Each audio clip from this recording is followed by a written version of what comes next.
What a beautiful day. Dumating na nga yung ating taglamig, and check natin yung mga hayop natin kung okay lang sila. Well, prepared naman tayo sa ganitong situation. Okay naman yung rabbit, pero gusto ko munang bigyan ng food yung ating baboy. I have prepared kitchen scrap for them. So, ito na yung situation natin for the whole winter time.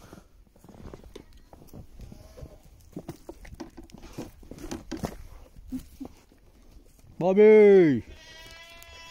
Yan si Bobby. Pero bibigyan rin natin yung mga kambing.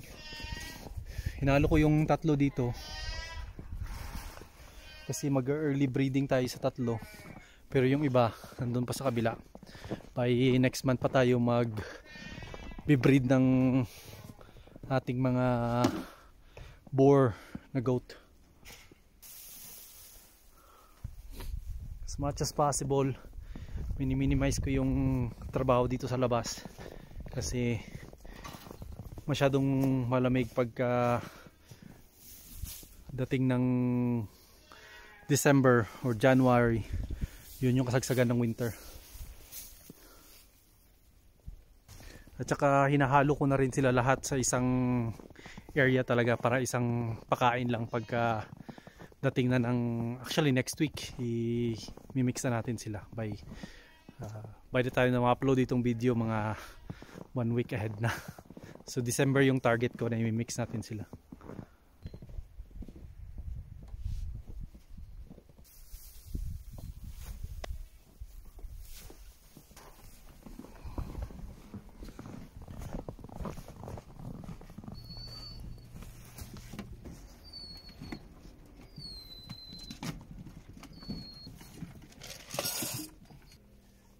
So itong male rabbit lang natin ang medyo matrabaho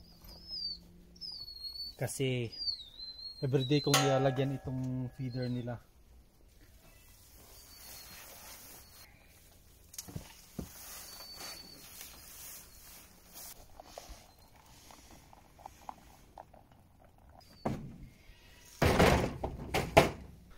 So yan,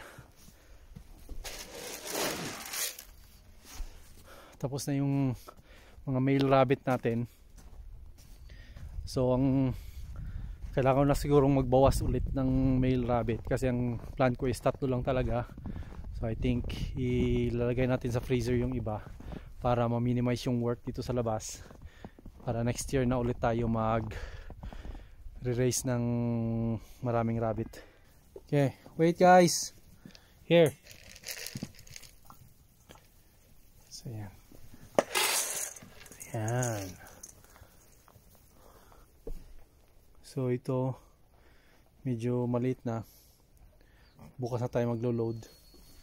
So every 3 days lang ako naglo-load ng hay nila. And actually warm dito sa loob.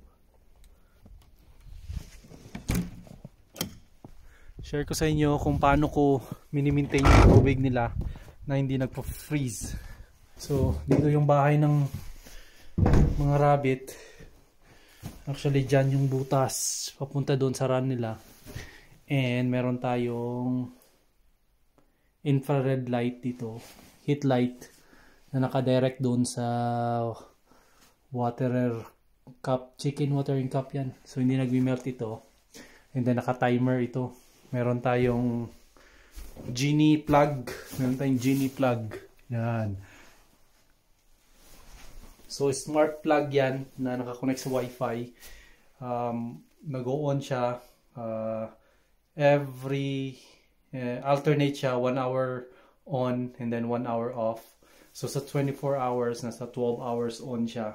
Hindi constant yung on kasi umiinit, so may risk ng fire. So yun yung safe pa rin na 1 hour at least hindi mag-freeze yung water. So aandar ulit siya ng 1 hour to melt everything. And then cycle lang. So naka-cycle siya within 24 hours. Ganun lang yung ginagawa. Ayan. Ayan, simpleng task lang dito sa farm.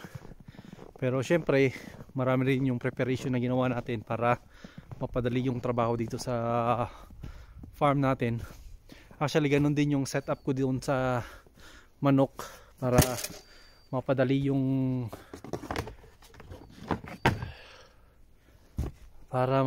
yung pag-visit natin sa mga manok. Nandito sila sa kabilang side, yung mga manok natin.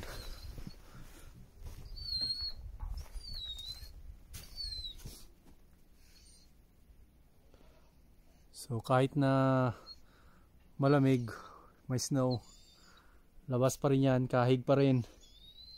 Usually yung big task talaga is yung water.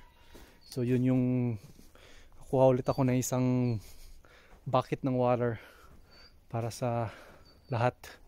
Dahil malapit lang yung goat waterer, pwede tayo mag-igib dito ng tubig. Yan.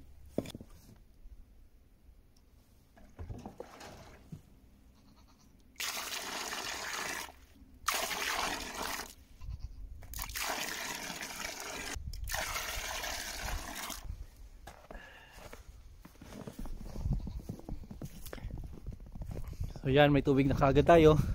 And then malapit lang tayo dito sa pagbibigyan natin ng mga tubig. Ito yung mga kambing dito sa kabilang side.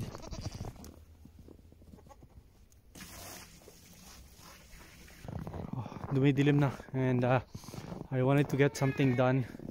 Itong feed ng mga goat. Kasi kanina pa sila nag-iingay. They're hungry.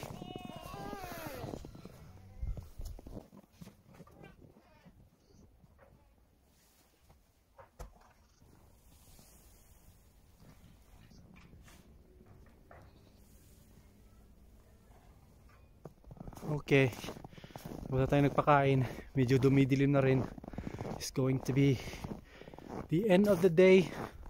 Tomorrow again, bibigyan ko lang ng water yung ating ram, and then we'll see you guys tomorrow.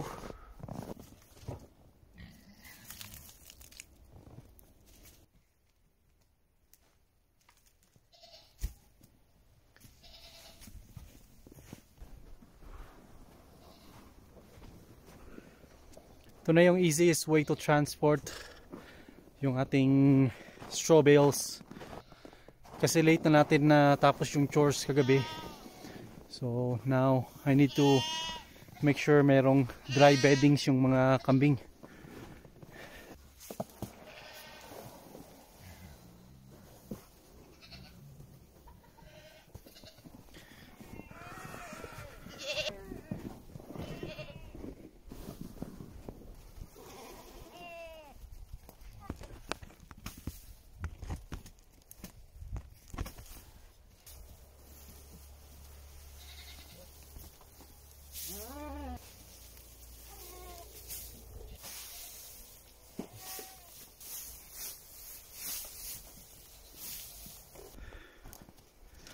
Okay, yan, medyo warm na ulit yan sila. And hindi nga masyadong magulo. Marami pa ring mga waste na hay kahit na mayroon na tayong feeder. Pero normal yan, especially pagka winter time, kasi pag nadadrop sa floor hindi na nila kinakain. Bisitahin rin natin yung ating mga hayop dito sa kabila, kasi naguguluhan na tayo isang kambing natin. Yan yung lalaki, yung baboy ang trip niya.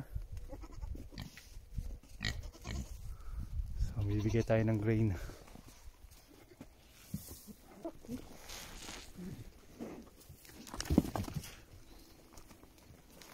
Ito dito sa farm, itulit lang yung trabaho natin and routine lang, hindi masyadong mabigat, and we're happy na healthy yung mga animals natin.